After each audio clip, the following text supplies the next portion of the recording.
नमस्कार दोस्तों। हेलो, आप कैसे हैं? उम्मीद है आप सभी घर पे स्वस्थ होंगे। तो दोस्तों, संविधान सभा की हम बात कर रहे थे। संविधान सभा से संबंधित जो कॉन्सेप्ट थे उनके हम बात कर चुके थे। उसके बाद कैबिनेट मिशन जो भारत में आया उसके अनुसार किस तरह से संविधान सभा का गठन होना है, और उसके बाद हमने संविधान सभा का गठन किया जो कि ब्रिटिश जो प्रांत थे और 4 केंद्र शासित प्रदेश थे, उनके माध्यम से हमने 292 प्लस 4 सीटों का के माध्यम से संविधान सभा का गठन किया। लेकिन कांग्रेस और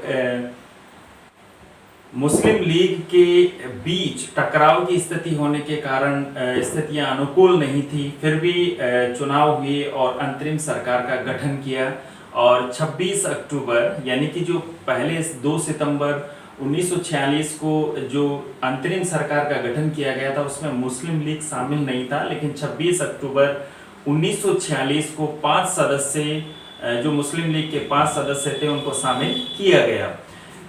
इसके बाद में हम 3 बैठकों की बात कर चुके थे। उसके जो प्रथम बैठक हुई 9 दिसंबर को हुई, उसमें फिर 11 दिसंबर को हमने स्थायी जो अध्यक्ष है संविधान सभा के डॉक्टर राजेंद्र प्रसाद को निर्वाचित किया, और 13 दिसंबर 1946 को पंडित जवाहरलाल नेहरू के द्वारा क्या रखा गया, उद्देश्य प्रस्ताव को रखा गया। लेकिन उसके बीच सदस्यों के बीच टकराव होने की स्थिति में और मुस्लिम लीग और देसी रियासतें शामिल नहीं होने की वजह से इसको स्थगित करना पड़ा, और द्वितीय जो बैठक हुई 22 जनवरी 1947 से, तो पहले ही दिन इस उद्देश्य प्रस्ताव को क्या कर दिया गया, सर्वसम्मति से पारित कर दिया गया।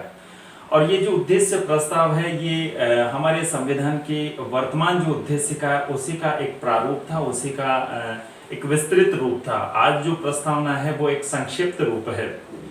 इसके बाद में हमारी जो तृतीय बैठक हुई, तृतीय बैठक में दूसरी बैठक की बात करते हैं। दूसरी बैठक में जो अस्थायी सदस्य हैं, अस्थायी जो अध्यक्ष था, उपाध्यक्ष, उसको चुना गया था।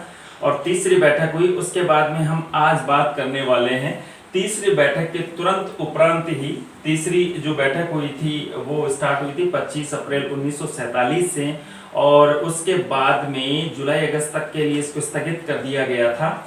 और उसके बाद में माउंट बेटन योजना आई थी, यानी कि संविधान सभा का क्या आया, विभाजन आया। यानी कि कांग्रेस और मुस्लिम लीग के बीच सुलह नहीं होने की वजह से आखिरकार ब्रिटिश सरकार को यह निर्णय लेना पड़ा कि जो कोई भी, अगर आप मान लीजिए संविधान सभा में मुस्लिम लीग अगर शामिल नहीं हो रहा है, तो ऐसी स्थिति में ब्रिटिश सरकार ने ये साफ कर दिया था कि अगर जो वर्तमान विधानसभा है, वर्तमान जो संविधान सभा अगर किसी कानून का निर्माण करती है या संविधान का निर्माण करती है, तो ब्रिटिश सरकार उसको जबरन ऐसे लोगों पर थोपने के लिए बाध्य नहीं है जो इससे इत्तेफाक नहीं रखते हैं या इससे सहमति नहीं रखते हैं। तो जाहिर सी बात थी कि जो मुस्लिम लीग था इससे सहमति नहीं रखता था। तो इसके बाद में हम बात करेंगे संविधान सभा के जो अगला टॉपिक है, संविधान सभा का विभाजन। यानी कि दोनों जो बड़े दल थे उनके बीच गतिरोध की स्थिति होने से या उनके बीच टकराव की स्थिति होने से संविधान सभा का विभाजन किया गया। तो हम बात करेंगे संविधान सभा का विभाजन। संविधान सभा का विभाजन, संविधान सभा की विभाजन की हम बात करेंगे। तो संविधान सभा का जो विभाजन हुआ, तो ये जो हुआ 3 जून 1947 से संविधान सभा का विभाजन हुआ। इसी को हम माउंट बेटन योजना भी कहते हैं। यानी कि ये governor general lord Mountbatten का एक घोषणा पत्र था, और उस घोषणा पत्र में उन्होंने कहा कि ब्रिटिश सरकार एक नई योजना को सूत्रबद्ध करने का अथक प्रयास कर रही है, लेकिन ब्रिटिश सरकार कभी भी उस समुदाय या उस दल पर या उस दल को मानने वाले या उसका नेतृत्व करने वाले सदस्यों पर कभी भी वर्तमान संविधान सभा के द्वारा बनाए गए संविधान को थोपेगी नहीं या थोपने के लिए वह बाध्य नहीं है। तो ऐसी स्थिति में ऐसी स्थिति में यह योजना एक संयुक्त भारत के लिए वार्ताओं को नकार नहीं रही है, पर इस सभा द्वारा बनाया गया कोई संविधान देश के लिए अनिच्छुक भागों पर थोपा नहीं जाएगा, ऐसा उन्होंने कहा। जैसा कि मैंने ब्रीफली बताया है कि सेंस वही है। इसके बाद इस घोषणा का परिणाम ही क्या हुआ, देश का विभाजन हुआ, यानी देश विभाजन इस घोषणा से, यानी कि इसी को हम क्या कहते हैं, माउंटबेटन योजना। इसी को हम क्या कहते हैं, माउंटबेटन योजना है। और इस माउंटबेटन योजना के ही परिणाम स्वरूप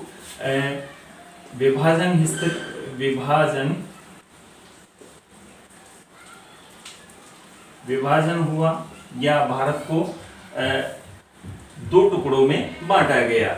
जो विभाजन हुआ, इसमें विभाजन की एक तरह से अप्रत्यक्ष रूप से इसमें क्या कर दी गई, स्वीकृति दे दी गई। ठीक है, इसी से ही देश विभाजन हुआ। ठीक है, और भारत और पाकिस्तान के रूप में दो देश अस्तित्व में आए, वो इसी घोषणा पत्र का परिणाम था। ठीक है, इसमें भारत और पाकिस्तान को जब बनाया गया तो इसमें दो जो प्रांत थे, यानी कि तीन प्रांत थे, पंजाब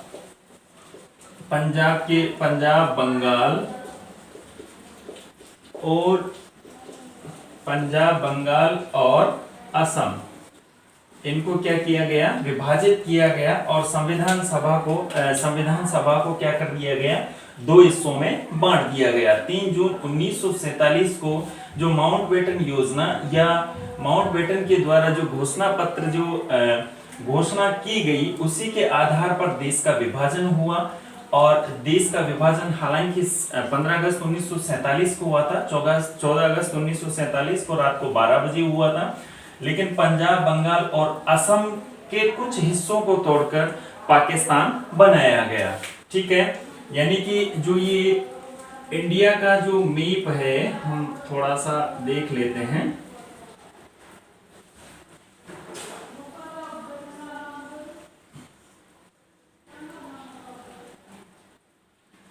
ये स्थिति थी अभी,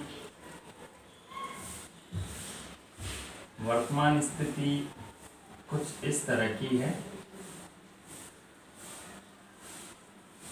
ठीक है, तो देखिए, ये उस समय ये हिस्सा भी भारत का हुआ करता था और ये हिस्सा भी भारत का हुआ करता था। ठीक है, तो जो ये सिंध प्रांत है, ये सिंध और पंजाब का हिस्सा है, और ये जो हिस्सा है यहाँ पर, ये जो हिस्सा है ये असम हुआ करता था। ठीक है, जो वर्तमान में जो असम जो क्षेत्र है अपने यहाँ पे, ये असम का ही क्षेत्र हुआ करता था। तो यहाँ पे सिंध और बंगाल और असम, पंजाब, बंगाल और, तो सिंध तो ऐसा का ऐसा ही क्या हुआ, सिंध तो डायरेक्टली यहाँ पंजाब और ये थोड़ा सा बंगाल का हिस्सा था। ठीक है, तो ये जो पूरा टोटल जो हिस्सा था ये बंगाल कहलाता था। यानी कि जब 1905 में बंग विभाजन हुआ था तो उसी समय ये दो हिस्सों में बांट दिया गया था। ठीक है, तो कहीं ना कहीं ये जो हिस्सा था, यानी कि ये जिस तरह से ये बंगाल है, तो ये जो हिस्सा है इधर वाला, ये पश्चिम हुआ और ये क्या हुआ, पूर्व का हिस्सा हुआ। जो पूर्वी जो बंगाल था वो पाकिस्तान में चला गया, किसकी वजह से, माउंटबेटन योजना के तहत। और ये हिस्सा जो इसका सिंध ऐसा का ऐसा पूरा पाकिस्तान में चला गया, और पंजाब का जो पश्चिमी हिस्सा है, कुछ हिस्सा भारत में रहा और कुछ हिस्सा पाकिस्तान में चला गया। ठीक है, असम का कुछ हिस्सा इसमें चला गया पाकिस्तान में ही। ठीक है, तो पंजाब, बंगाल और असम को क्या किया गया, इनको डिवाइड किया गया, दो हिस्सों में बांट दिया गया। ठीक है, जैसा कि मैंने इसमें मैप के माध्यम से बताया। इसीलिए जो वर्तमान में जो हमारे जो देश में बंगाल है उसे पश्चिम बंगाल कहा जाता है, क्योंकि जो पूर्वी बंगाल है वो तो किसमें, बांग्लादेश में चला गया। ठीक है, जो वर्तमान जो बांग्लादेश है वो ही किसका हिस्सा था, वो पहले पूर्वी पाकिस्तान का हिस्सा हुआ करता था। ठीक है, फिर 1971 के बाद में पूर्वी जो पाकिस्तान है ये बांग्लादेश में कन्वर्ट हो गया, यानी कि पाकिस्तान से क्या हो गया, आजाद हो गया। ठीक है, तो पंजाब और बंगाल, असम, पंजाब, बंगाल और असम को क्या क्या किया गया, दो हिस्सों में बांटा गया। ठीक है, तो ये हिस्सा आया। अब बात करते हैं संविधान सभा में जो सीटें थी वो टोटल कितनी थी अपने संविधान सभा में। इनको बांटने के बाद पहले 324 सीटें थी, लेकिन दो हिस्सों में जब इनको बांटा गया तो भारत के हिस्से में कितनी सीटें आई, वो सीटें रही 235 सीटें। ठीक है, प्लस 89 जो केंद्र शासित प्रदेश थे ये भारत के हिस्से में रही, बाकी जो सीटें हैं वो पाकिस्तान में चली गई। 324 में से कितनी सीटें बची, 235 प्लस 89 सीटें। ठीक है, इसके बाद में दोबारा से चुनाव करवाए गए, क्योंकि पंजाब, बंगाल और असम इन तीनों की जो सीटें थी वो कहीं ना कहीं बट गई। तो कुछ जो भारतीय जो लोग थे, जो भारत से जीते हुए लोग थे, वो क्षेत्र कहाँ चले गए, पाकिस्तान में चले गए। फॉर एग्जाम्पल ऐसे भीमराव अंबेडकर थे जो पहले दूसरी जगह से थे। ठीक है, इसके बाद में दोबारा जब पुनः चुनाव करवाए गए, दोबारा से चुनाव करवाए गए, तो ऐसी स्थिति में भीमराव अंबेडकर बंबई से चुनाव लड़ते हैं और बंबई से चुनाव लड़कर ये वापस किस में आते हैं, संविधान सभा में आते हैं। ठीक है, तो ये हिस्सा है, ये बात हुई। तो इसमें एकमात्र ऐसे व्यक्ति थे कम्युनिस्ट पार्टी से सोमनाथ लाहिड़ी, जो पुनः चुनाव हुए, सोमनाथ लाहिड़ी, सोमनाथ लाहिड़ी ये चुनाव क्या हो गए, हार गए थे। और ये कम्युनिस्ट पार्टी से थे। पहली जो संविधान सभा का गठन हुआ था उसमें ये कम्युनिस्ट पार्टी से क्या थे, सदस्य थे, लेकिन पुनः चुनाव में ये हार गए थे। इसके बाद जो भीमराव अंबेडकर थे, ठीक है, बी आर अम्बेडकर ने भी पुनः चुनाव लड़ा और ये मुंबई से क्या हुए, चुनाव लड़कर संविधान सभा में पहुंचे। ठीक है, और ये कांग्रेस सीट से इनको टिकट मिला था और ये कांग्रेस के ही सदस्य थे। कांग्रेस टिकट से विजयी हुए थे। ठीक है, कांग्रेस टिकट से विजयी हुए थे। इसके बाद में जो बात हुई, इसके बाद में ये तो हो गया संविधान सभा का विभाजन, यानी कि वर्तमान में जो संविधान सभा की जो सीटें बची, यानी कि संविधान सभा के विभाजन के बाद 235 प्लस 89 सीटें, यानी कि 235 ब्रिटिश प्रांतों से और 89 सीटें किससे, रियासतों से बची थी। ठीक है, अब मुस्लिम लीग कहाँ चला गया था, मुस्लिम लीग की जो सीटें थी, मुस्लिम बाहुल्य जो सीटें थी, वो पाकिस्तान में चली गई थी। ये जो बंटवारा हुआ था वो जनसंख्या के अनुपात में हुआ था। ठीक है, यानी कि जितनी जनसंख्या मुस्लिम जो पाकिस्तान में जाने वाले लोगों की जनसंख्या थी उसी के अनुसार उसको क्षेत्रफल दिया गया था। तो ये बंटवारा किसके आधार पर हुआ था, जनसंख्या के आधार पर हुआ था। ठीक है, इसके बाद में दोबारा चुनाव हुए, सोमनाथ लाहिड़ी हार गए, बी आर अम्बेडकर कांग्रेस से टिकट पाकर विजयी हुए बॉम्बे से। और इसके बाद में संविधान सभा का क्या हुआ, चौथा सत्र स्टार्ट हुआ। तो 3 सत्रों की हम बात कर चुके थे। चौथा सत्र मैं थोड़ा रिवाइज करवा देता हूं। पहले सत्र की जो शुरुआत हुई थी वो 9 दिसंबर 1946 को हुई थी। दूसरे सत्र की 22 जनवरी 1947 को हुई थी। तीसरे सत्र की जो बात करते हैं हम 25 अप्रैल 1947 को हुआ था, पहला, दूसरा, तीसरा।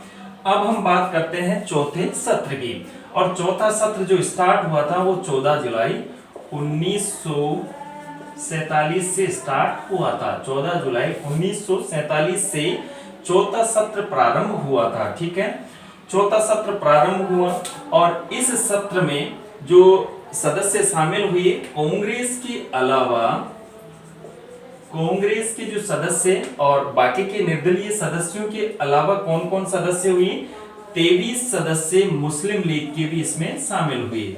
मुस्लिम लीग यानी कि जो सदस्य पाकिस्तान में जाने थे वो चले गए, लेकिन कुछ सदस्य भारत में रह गए, यानी कि मुस्लिम लीग पार्टी का कुछ हिस्सा भारत में रह गए। तो 23 सदस्य संविधान सभा में चौथे सत्र में मुस्लिम लीग के क्या हुए, शामिल हुए थे। ठीक है, इसके बाद में 5वां सत्र स्टार्ट हुआ।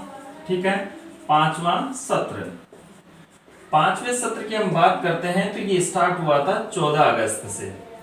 ठीक है, 14 अगस्त से 30 अगस्त तक ये चला 1947 को, 14 अगस्त से 30 अगस्त तक, यानी कि भारत के आजाद होने के बाद, भारत के आजाद होने के बाद 5वां सत्र स्टार्ट हुआ।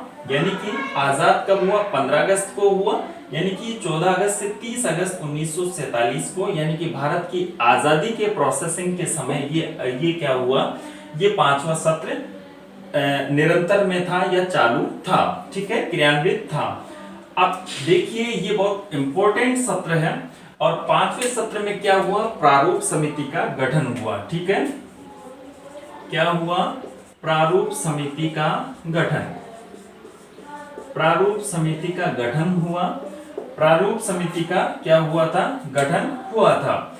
लेकिन हम उससे पहले चौथे सत्र की बात कर लेते हैं कि इसमें जो निर्वाचन होने के बाद चौथे सत्र में, ठीक है, और सॉरी मुस्लिम लीग हो गया, इसके बाद में 5वें सत्र की हम बात करते हैं तो प्रारूप समिति का गठन हुआ, और प्रारूप समिति के जो सदस्य थे उनके बारे में हम जान लेते हैं। ठीक है, ये बहुत इंपॉर्टेंट है प्रारूप समिति। ठीक है, यानी कि जो 5वां सत्र है 14 अगस्त से, 5वां सत्र, 5वां सत्र स्टार्ट हुआ कब से, 14 अगस्त से 30 अगस्त के बीच। ठीक है, 1947 के मध्य हुआ, यानी कि ये चौथा और 5वां। चौथे की हम बात करते हैं। ठीक है, चौथा जो सत्र स्टार्ट हुआ था 3, और ये 5वां सत्र हुआ 14 अगस्त से। ठीक है, 14 अगस्त 1947 से। और जो चौथा सत्र था वो चौथा सत्र स्टार्ट हुआ था 14 जुलाई से। ठीक है, 14 जुलाई 1947 को चौथा सत्र स्टार्ट हुआ था। 5वें सत्र में प्रारूप समिति का गठन हुआ। ठीक है, प्रारूप समिति का गठन, प्रारूप समिति का गठन, ये बहुत ही इंपॉर्टेंट समिति थी प्रारूप समिति। ठीक है, प्रारूप समिति की हम बात करते हैं तो प्रारूप समिति का जो गठन किया गया इस समिति के इस सत्र में वो हुआ 29 अगस्त 1947 को प्रारूप समिति का गठन हुआ। अब हम इसके सदस्यों की बात करते हैं तो इसमें 7 सदस्य थे। ठीक है, पहला जो सदस्य था इसमें भीमराव अंबेडकर, यानी कि बी आर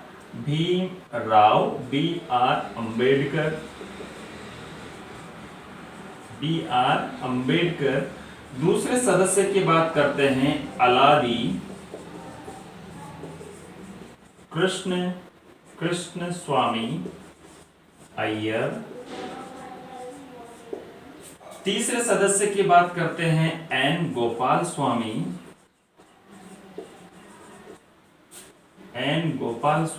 अयंगर। ठीक है, एन गोपाल स्वामी अयंगर। चौथे सदस्य की हम बात करते हैं के एम मुंशी, कन्हैयालाल माणिक्यलाल मुंशी, के एम मुंशी। 5वें सदस्य की बात करते हैं सैयद मोहम्मद सादुल्ला, ये 5वां सदस्य था। छठे सदस्य की हम बात करते हैं बी एल मित्तर।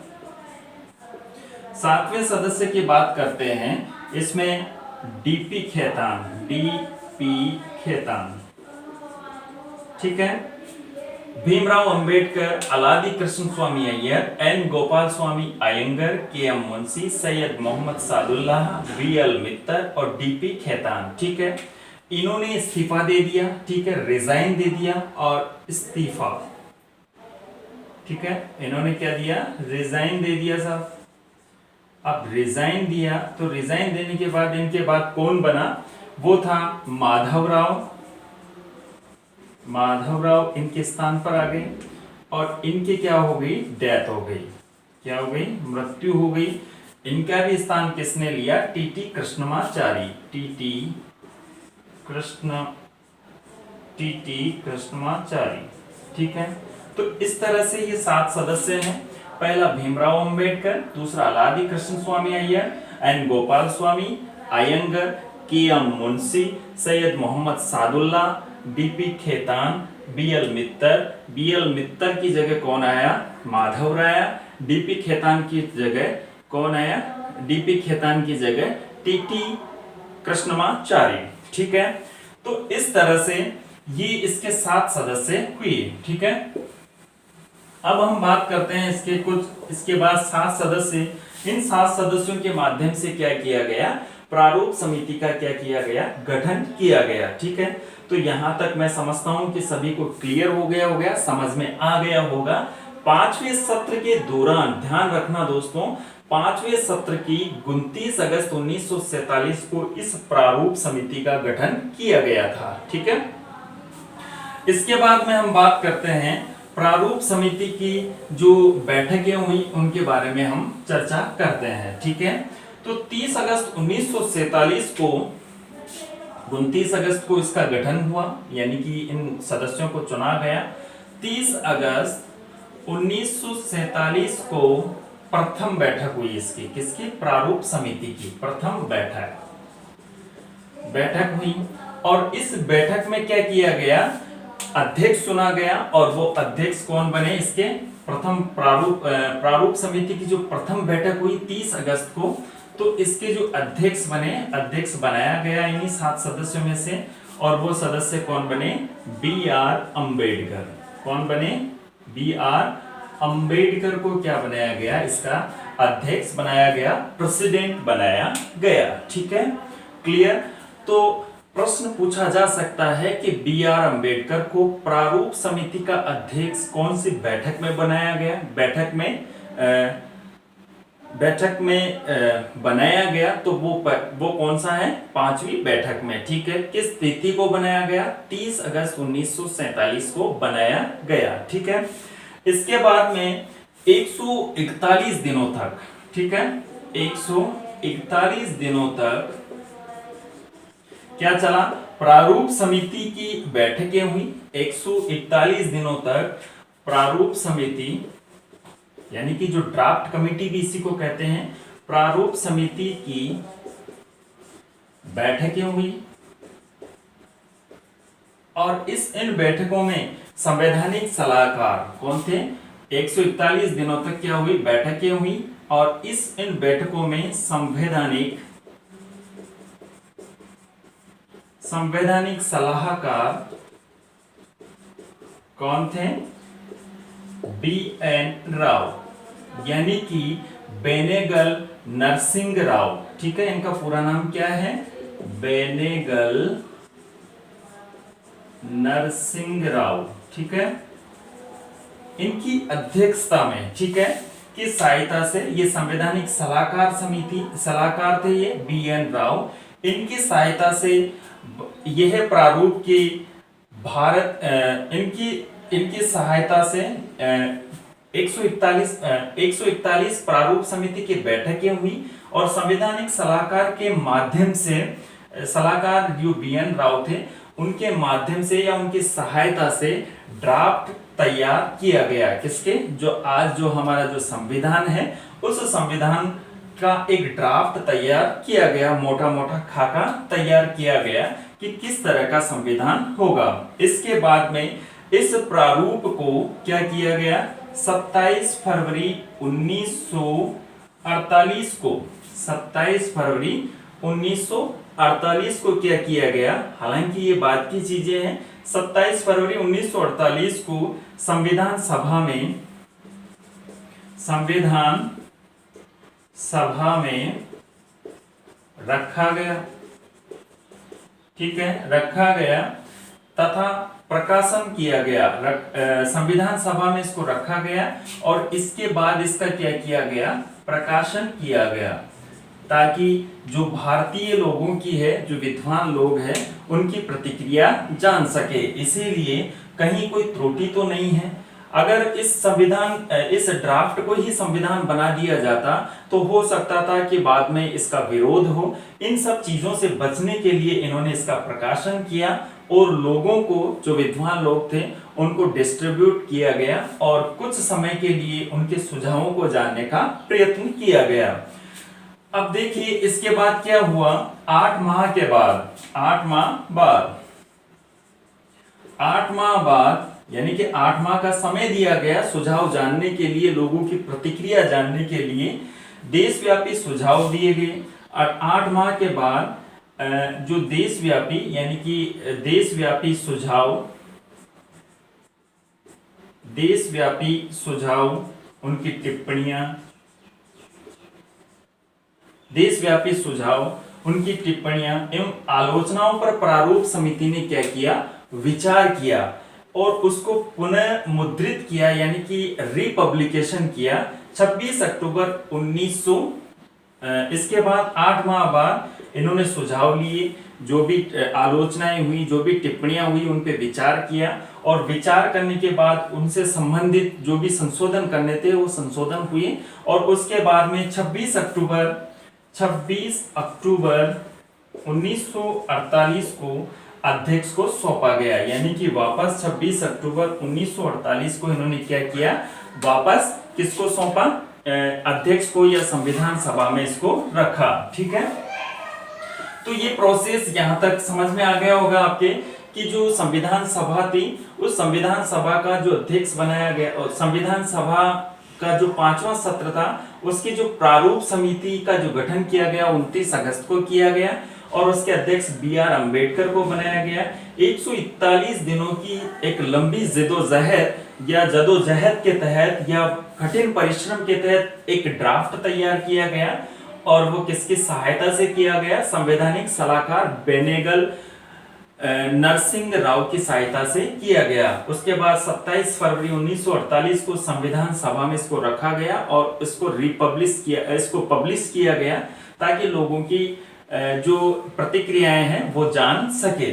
8 माह के बाद 26 अक्टूबर 1948 को वापस संविधान सभा में इस ड्राफ्ट को पब्लिश करके या दोबारा से पुनर्मुद्रित करके इसको रखा गया और जो भी टीका टिप्पणियां, जो आलोचनाएं हुई, उन पे विचार करने के पश्चात ऐसा किया गया। ठीक है, इसके बाद में हम बात करते हैं छठी बैठक की। जो छठी बैठक हुई वो कौन सी हुई, यानी कि जो 5वीं बैठक हो गई है कंप्लीट।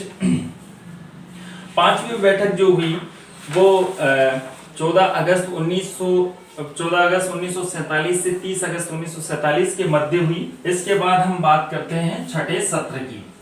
छठवें सत्र यानी कि संविधान सभा की जो छठवीं बैठक हुई, छठवें सत्र या बैठक हुई, इसकी बात करते हैं। और ये जो बैठक हुई ये 27 जनवरी 1948 को स्टार्ट होती है। ठीक है, तो संविधान सभा के छठवें सत्र के दौरान पश्चिम बंगाल एवं पूर्वी बंगाल एवं असम, पश्चिमी बंगाल एवं पूर्वी बंगाल के सदस्यों की संख्या में कुछ वृद्धि की गई थी। ठीक है, किसके छठवें सत्र में, इसमें क्या किया गया, पश्चिमी बंगाल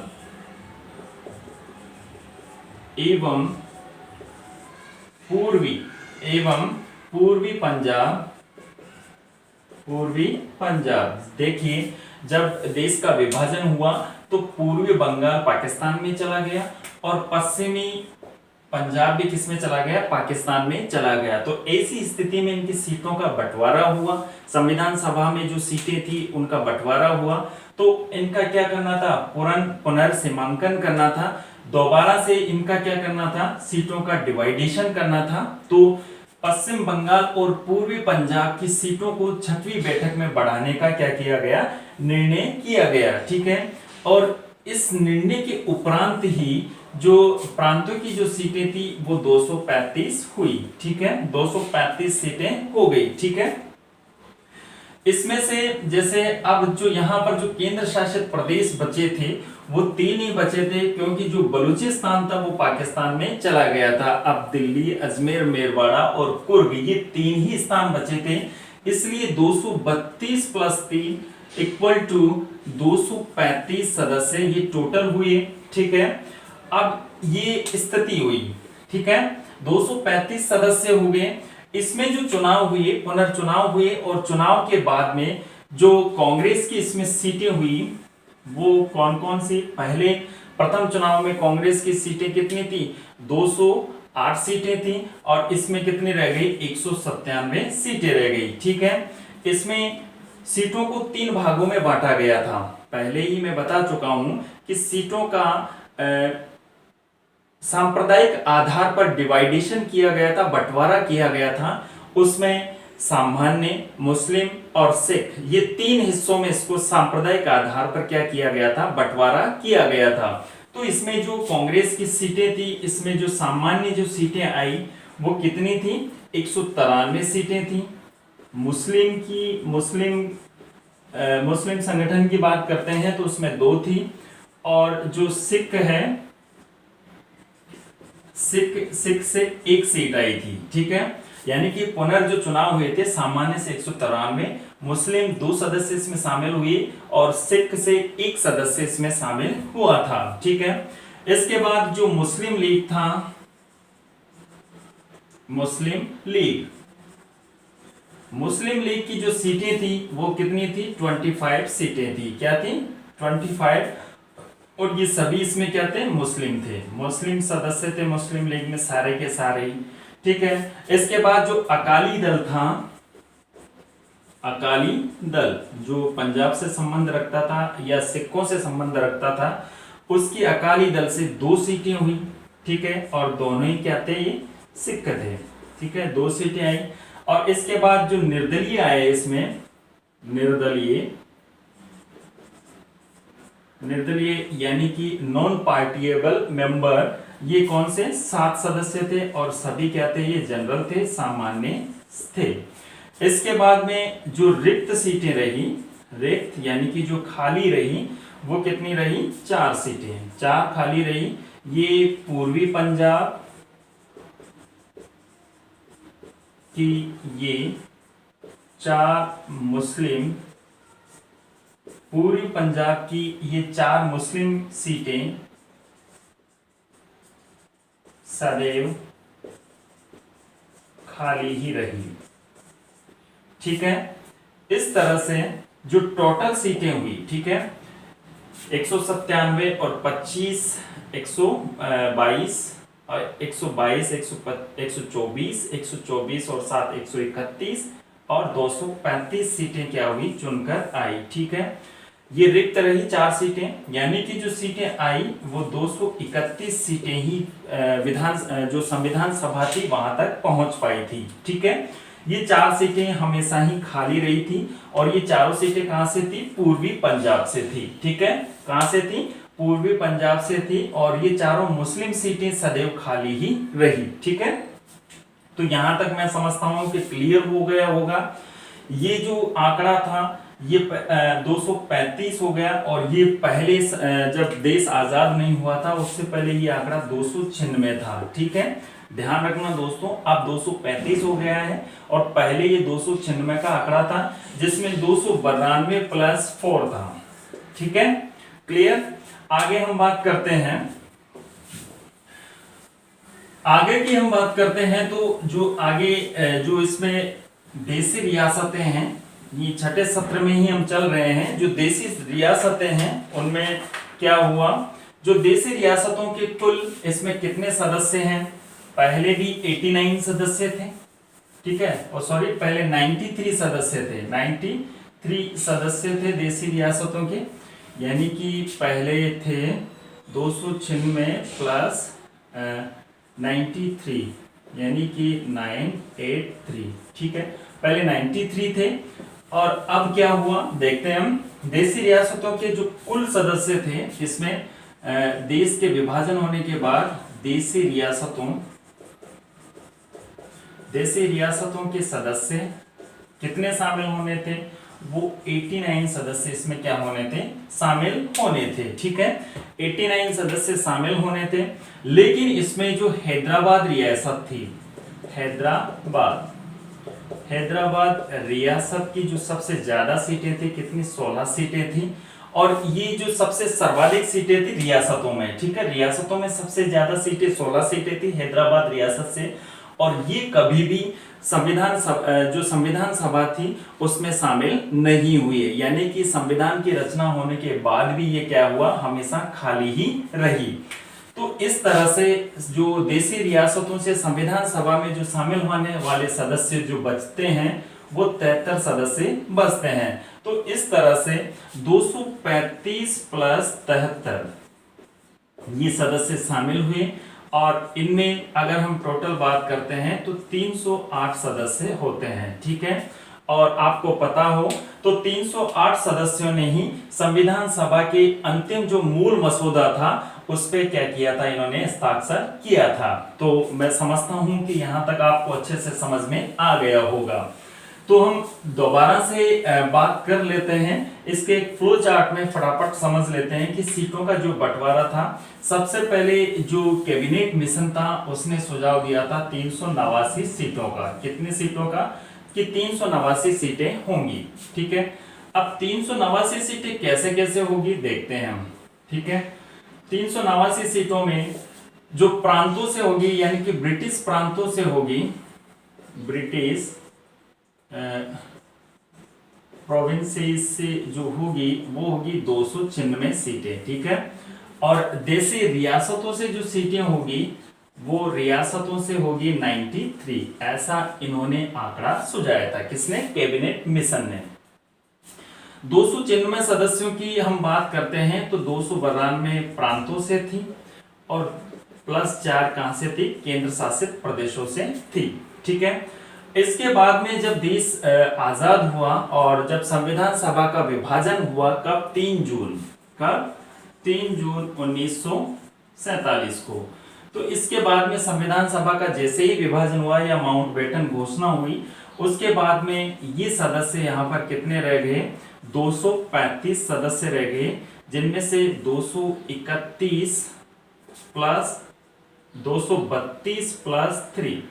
ठीक है, अब 3 केंद्र शासित प्रदेश रह गए, यानी बलूचिस्तान जो था वो पाकिस्तान में चला गया। ठीक है, इसके बाद 235 सदस्य रहे, और इधर हम बात करते हैं तो 89 सदस्य रहे, यानी कि 4 कहां चले गए, पाकिस्तान में चले गए।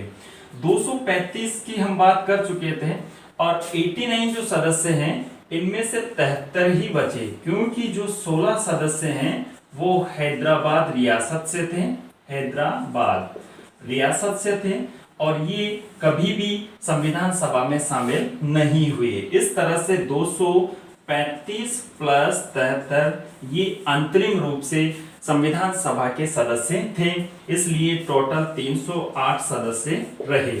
और इन 308 सदस्यों ने ही अंतरिम संविधान सभा में जो संविधान सभा का जो अंतिम ड्राफ्ट था उस पर हस्ताक्षर किया था। ठीक है, तो दोस्तों मैं समझता हूं कि आपको ये यहां तक समझ में आ गया होगा। इसके पश्चात हम नेक्स्ट जो भी बात करनी है वो आगे की क्लास में करेंगे। ठीक है दोस्तों, थैंक यू।